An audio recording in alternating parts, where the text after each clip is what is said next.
We're a green market provider. We don't manufacture anything. You might say we remanufacture. We think of it as repair and refurbish. Using assets is just inherently green. I mean, preventing, mining, manufacturing, the use of base metals, precious metals, rare earth elements, highly refined glass, emissions reductions, because we're giving technology a useful life beyond the first owner. And we try to extend the life as long as we can. Welcome to Mindful Businesses, presented by Sarani, and I'm your host, Vidya Iyer. In our podcast, we bring to you brands that are mindful in their practices and processes. A mindful business adopts and employs sustainable social, economic, and environmental practices. Today, we have with us Gordon Smith, CEO of Sagent Networking Solutions. Know what your networks now. He joins us from Coppell, Texas. Welcome, Gordon. Oh, it's great to be here, Vidya. While I did research for this episode, I was trying to pinpoint exactly what Sagent does and how your company impacts the everyday consumer. Right. What role does Sagent play? We, maybe first to understand the company, we're totally a B2B, business-to-business organization. So our impact on the consumer is indirect because we're not selling them consumer devices. What we do is we support network operators, and the network operators could be telecom operators, they could be cable MSOs providing ISP or TV service, or they could be private network operators, those who are operating a network for their own purpose, not to sell service on that network. Mm-hmm. What we do is we focus on the infrastructure side. So we don't deal with handsets, tablets, personal computers, but we operate in the infrastructure side, the large equipment that makes the networks operate. And within that space, we both decommission infrastructure assets, we refurbish, we repair, and we resell those assets. So the impact on the consumer that we have is somewhat secondary, although there's a lot of environmental good and data analytics that we bring to the table for our carrier customers. So when you say networks, it's as a business, I would have many of my computers of the people who work in that organization connected to one network, and you provide the hardware for it, right? Correct. So servers, storage devices, and when you get into telecom networks, there's radio access equipment, the cell sites, the propagation of RF signals, mm-hmm. the cable network equipment at their head ends, their hub sites, the core network equipment that drives the radio access network or the cell system. That's all the equipment that we get involved in. We don't get involved in consumer devices like, as I mentioned, handsets and tablets and laptops. That's not our business. Are you a manufacturer or are you a green market provider? We're a green market provider. We don't manufacture anything. You might say we remanufacture. We think of it as repair and refurbish because we're not rebuilding something from base components. So what we do is take a complete unit and make it marketable again. So that'll run through our lab. It'll run through our test processes. We'll do cosmetic repairs. We'll do functional repairs to the unit. But we don't manufacture and we don't compete with the manufacturers in that sense. Mm-hmm. We extend the life of products, though. I was under the impression a lot of our electronics went overseas for being recycled, repurposed, or even broken down for their rare earth. How much of that is actually stateside? All of our operations in terms of our repair and refurbishment are domestic, so they're stateside. Our outlets, as happens through normal technology cycles, a lot of what we purchase in the United States or take on a consignment program from a network operator in the U.S. mm-hmm. will end up being sold throughout Latin America, the Middle East, Africa, and Asia, often to countries where there might be a generation of technology behind Europe, behind North America. It's just a logical life cycle that seems to be consistent over the last 30 years that I've been in the business. So there are some environmental challenges in doing what you do. If it's like a simple repair that you just upgrade the RAM or the hard drive, those are different. But if you actually are doing some data destruction or something else, there are some environmental impact to that, right? Absolutely. So what we do is any item that has memory, we're going to work through the Department of Defense triple wipe process, which is what we use, just to make sure there's absolutely no consumer data on anything that we're going to be resold. In addition to which, we would bring the firmware and software down to what we call Rev Zero, so that it's in its original software form, so it can be used in a network. We don't sell licenses, we don't sell software, we don't sell firmware. The end user would then have to buy a license from the manufacturers in order to make it operate in their network. But we provide the fully refurbished hardware that they can use in their operation. And typically, a refurbished product will sell anywhere from 20 to 60% of new. But you get that what is still current technology, in some cases legacy technology, is not going to be leading edge technology. Mm-hmm. But understanding the life cycle of wireless is a good example where usually we underwrite technology life cycles, the OEMs and the carriers will, based on a 7 to 10 year life cycle. In fact, in actuality, it's usually more 20 years because there's a long tail at the end. You know, the generations 1G to 2G, and now we're into 5G. Typically, you're going to look at about 10 years between the launch of each. It could be 8 years, could be 9 years. I think it was 8 years between 4G and 5G. We're still going to be supporting 4G networks for another decade. 3G networks are still operational in many parts of the world, including the United States. You talked about the defense data wiping technology. What does that entail?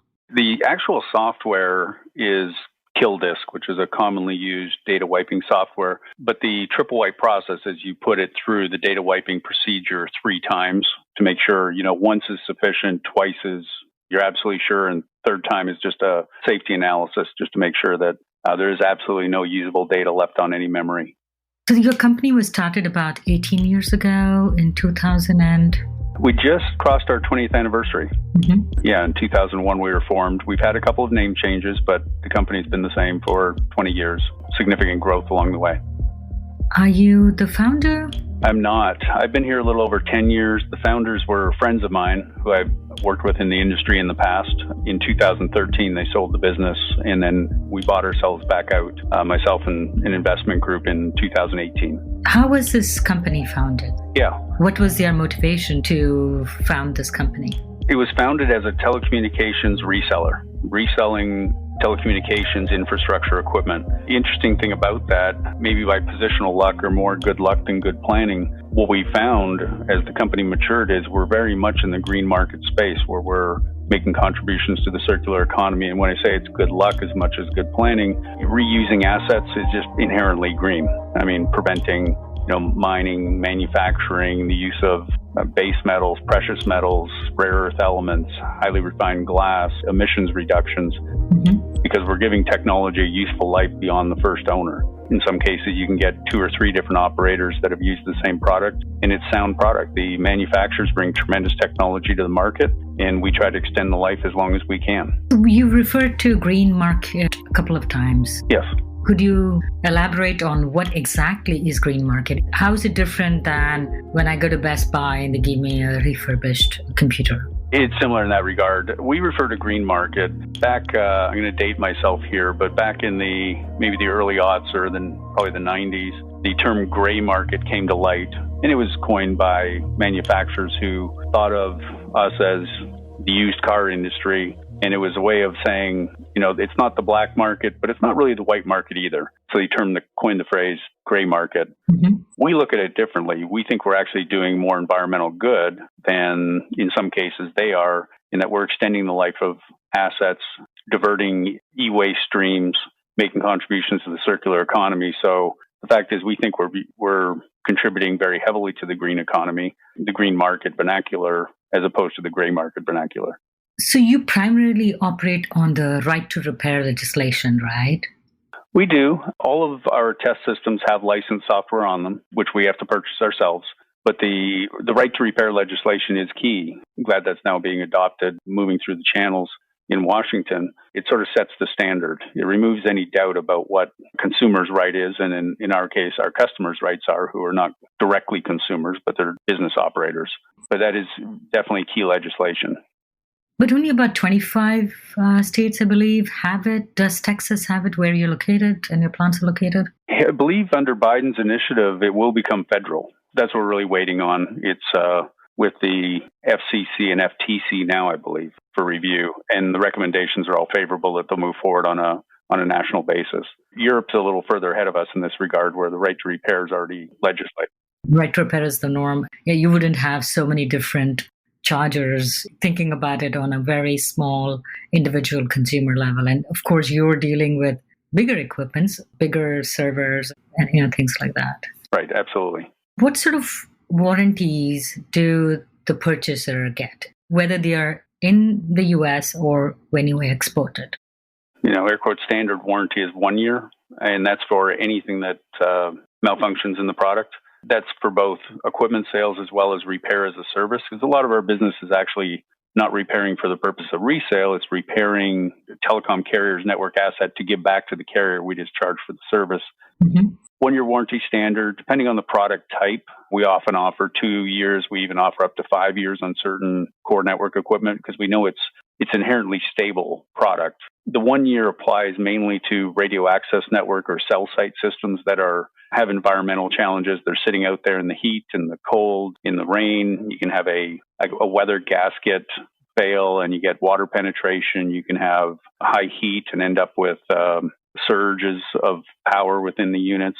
So there's reasons that we don't offer longer than 1 year on cellular systems. But when we get to the core network and even switches and or servers and storage devices, we can offer extended warranties on those. It's sort of a case-by-case, product-by-product, and in some cases, a negotiated term within our carrier contracts. The reason I was wondering if it goes overseas and the main purpose of this and part of what Sagent's business is to repair it, how would something which goes to Latin America get repaired past the 1 year? Because extending the life after all this work for a year is not sufficient. We would hope that the purchaser could self-repair or have a place or a person who could repair it for them. You're right, and it can become uneconomical to move a product from Latin America back to the United States, repair it, and send it back again. We typically honor foreign warranties through an advanced replacement program, where we will actually send replacement product, get the defective product back, and then we'd repair it and replenish our stock. You raise a good point. There's an economy to it. Now, we track a lot of different metrics in our space, and one of them is mean time to failure. And we know the mean time to failure on almost every unit. Manufacturers publish it. We have our own data. So we know that the mean time to failure on most of the products we're sending back is 5 to 10 years. So yes, you could have a failure after 1 year. It's rare. If it's gone through a full refurbishment process, it doesn't happen very often. Our warranty rates within a 1 year warranty are something in the order of 3%. Mm-hmm. So it's not the norm. So Sagent has the approach of the 6 R's. Yes. And they are divided into your service side and your product side. Could you talk specifically about the product side? We have talked a little bit about it, but give me more meat to the whole thing. Yeah, absolutely. Well, the first one we talk about is reporting. And that's, on the surface sounds very vague, but it leads to our data analytics and how we present data to our customers. And it goes very much hand in hand with our environmental initiatives. Our reporting isn't just send an Excel spreadsheet, send a flat file, send access to a SQL database. We try to present the data that we collect. On average, on a typical repair, we're collecting 50 to 55 different data points. And that data point is, from the time we issue an RMA to the time it hits our dock, where it moves in the facility. But most importantly, we get down to the root cause of failure. We get to the components that were replaced, the technician time that was spent on the unit, the outbound testing, the test data sheets, which we can provide to our customers. Mm-hmm. It becomes an overwhelming amount of data for our customers. I think our website says we repair and refurbish 850,000 parts per year. It'll be closer to 1 million this year. And you think about 1 million repairs, 100,000 of them could be with one customer times 50 to, say, 60 data points. It's too much data. So we analyze that data and give them back actionable information, like what are the common modes of failure? Did the product even need to come to us? Could it be fixed in the field? What we call avoidable incidents, Mm-hmm. in a way that they can drill down and see that, well, I've got a training issue in Chicago because my incidents are much higher in that market. Or I've got a manufacturing issue with this product because the common mode of failure 90% of the time is this one component. I need to talk to my manufacturer to get it corrected upstream. So we give them this data in a very meaningful way. because it's just not useful to do data dumps and have someone else analyze it. We have all the information. Let's give it to our customers in a very meaningful way. So that's the reporting that we provide. And as you can drill down to our website and see some of the reports that we do provide our customers. We have two overarching themes of the company. What we do is one thing, but how we do it is the important piece. At least to me, it is. And how are you different than other traditional just repair companies? Right, exactly. So, and the two main differentiators are attention to the environment and then our data analytics, which we brand Sagent Insights. Insights can be an overused word these days. Everyone's got an insights platform. The reason we use it is because we provide our customers true insights into their network. To our cause, know what your network knows, which you mentioned at the beginning of the podcast. Thank you. Mm-hmm. We try and give them as much knowledge about the network as possible. So the data analytics, or Sagent Insights, in combination with the environmental good, we run through our whole organization, regardless of what service we're offering. Do you by any chance use RFID technology to track the products or collect this data? It's customer driven, not driven by us, because we're seeing product after it's already, we're not launching new product. We're not a leading or bleeding edge company. If our customers have RFID systems, we have one major OEM customer that we've implemented an RFID system specifically for them because they use it. They use RFID so they know when a product is crossed our dock inbound, when it's crossed our dock outbound. We can actually tell them when it's gone into the lab, out of the lab, into the warehouse. So it's really more customer driven rather than us pushing that to our customers. How do you price these? You said how many million products do you do every year? We sell about 2 million assets per year. We actually repair and refurbish about 1 million. Not everything that passes through our doors goes through a refurbishment program. Some of it is perfectly sufficient in its current form. Some of it's new in box, and as far as that goes. How do we price it? It's usually based on a very detailed analysis of what are the common components that you're going to need, what are the modes of failure, how much testing time, how much technician time. Mm-hmm. It's interesting what's happened with the supply chain disruptions that we've seen in the last 18 months. Packaging supplies, we used to kind of ignore that as an input. We can't ignore that anymore. They're very expensive now. Freight costs have increased. So we get to the root of the cost components and build that up, apply a margin. If we're repairing what I call a radio head, which used to be a base station sitting at the bottom of the tower. When you drove by a telecommunications tower, you see these cabinets at the bottom. Most of that technology is now at the top of the tower, much smaller form factor. If we're repairing a radio head, it may be $300 to $400. If we're repairing a simple rectifier, that might be $110. So it varies by technology and what work we're putting into it.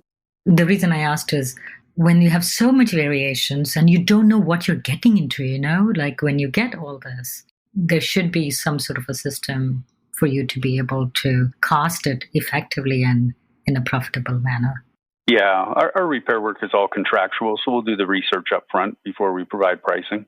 So we have any given customer, we could have 100 or 150 different SKUs we're repairing for them, and a lot of those are interrelated. One's attached to another. So sometimes we can use common platforms, common test beds, and test procedures.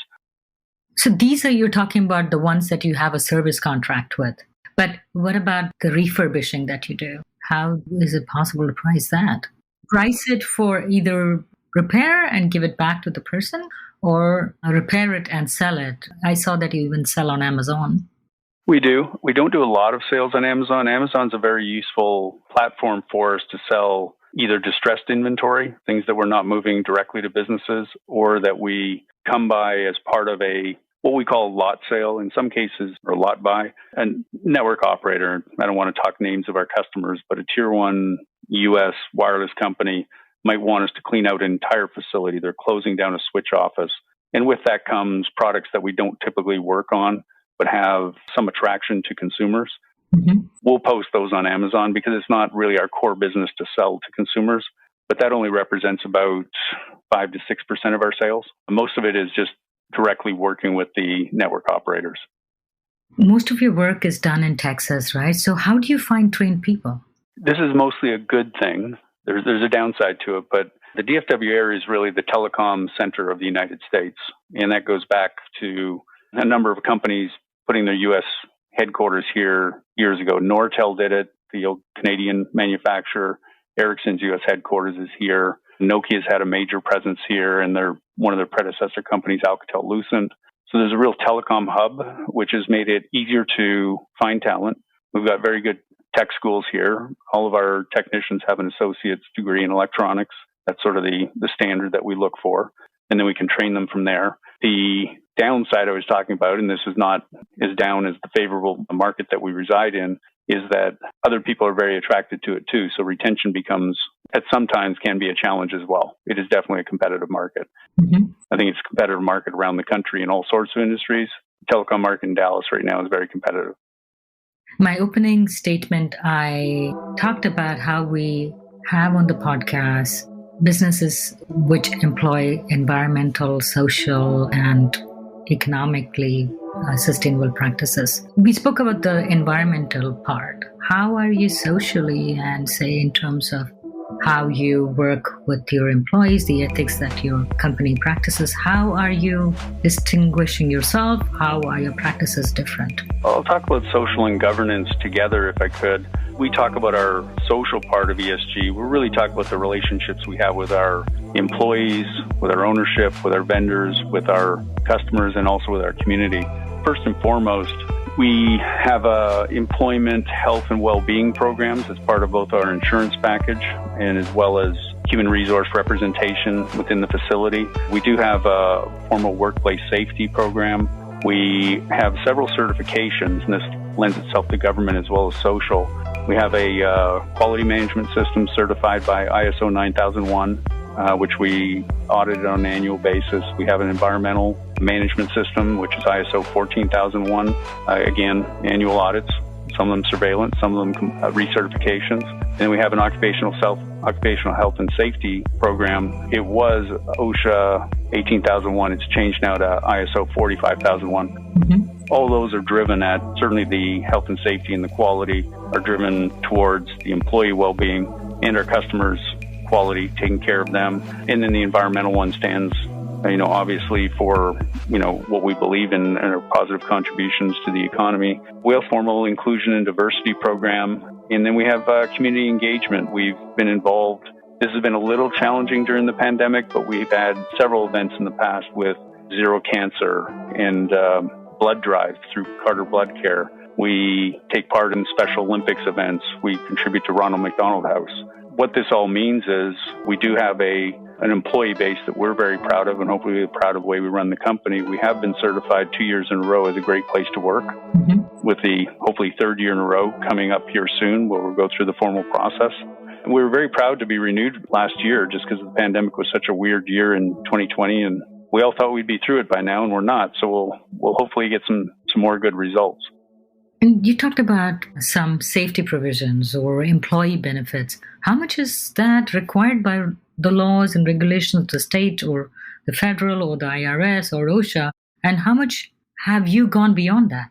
With the benefits, there's no legal requirement to provide except in certain states, but you have to in order to be competitive. We're a company of about 180 employees currently. We think our benefits, all of the health benefits, the dental, the short-term disability, the long-term disability, the 401k plan, are things that we've decided, there's an economic interest to the company. We have to maintain our employee base. We have to minimize our attrition. Mm-hmm. We look at it as how are we going to keep very good people supported while they're in our employ. On the OSHA side, similarly, there's certain laws you have to follow. We do go above and beyond in terms of our reporting. For example, our ISO 45001 certification is something that we don't have to do by law. We do it because we think it's the right thing to do. And these things are not inexpensive, but if you don't have a formal safety management system, you don't really know how you're doing. You can report whatever you want. You might, and because we're audited, our reporting is extremely accurate because auditors are good at what they do. I don't know that everyone reports as they should, but that's just a tenet of the company that we're going to do that. Where do you see Sagent in the next 3 years? You talked about the Biden administration's potential right to repair expansion and other progressive initiatives that are in process. Where do you see Sagent in the next 3 years, or what are your wishes for Sagent? We want to continue to expand our services portfolio, specifically in repair, also in third-party maintenance and field services, specifically repair. We like having the technology center. It differentiates us. Within the reseller community, you need a phone and a computer and you're in business. If you visit our facilities, we've got very significant investment in our labs, so customers know when they come and see our facility that we've got the same equipment that they have in their network. Our testing procedures can be audited. Our engineering group is often present in our customer visits. Mm-hmm. That's very much a differentiator for us in terms of customer satisfaction. So we want to build on that. Where we see ourselves in 3 years is significant investment in that area. We're building our second lab now, albeit domestic. It's in California, so it feels like it's foreign to a Texan, but we want to be present in Europe, probably Eastern Europe, either within the EU or just outside the EU. Mm-hmm. And ultimately, we'll be in Latin America as well. You touched on something interesting earlier, Vidya, about just how practical is a warranty if you're not, in the same country. Repair lends itself to being if not local, a regional business, because freight is an expensive aspect of the cost inputs. If you look at a typical outage and what it costs a network operator, and we've worked through this with several of our customers, an outage or failure in their network could cost in the range of $3,500 when you consider the truck rolls, the technician time, possibly a tower climb, the freight, the logistics. So that $3,500, you look at that, and we're only $300 of that. We're less than 10% of the total cost of an outage. You don't want to kill yourself with freight. You want to be in that market to keep the cost down. Now, we wouldn't build a repair facility in every country. Within regions, often you can move product fairly easily. We're looking at, in Europe, either Hungary or the Ukraine. In Latin America, Mexico is a logical location. We're also looking at Colombia, Mm-hmm. possibly Brazil. Brazil is a big enough market to justify just if we only got work from Brazilian carriers. But that's where we see ourselves, expanding our services portfolio. We engender the trust of our customers, and equipment sales will follow.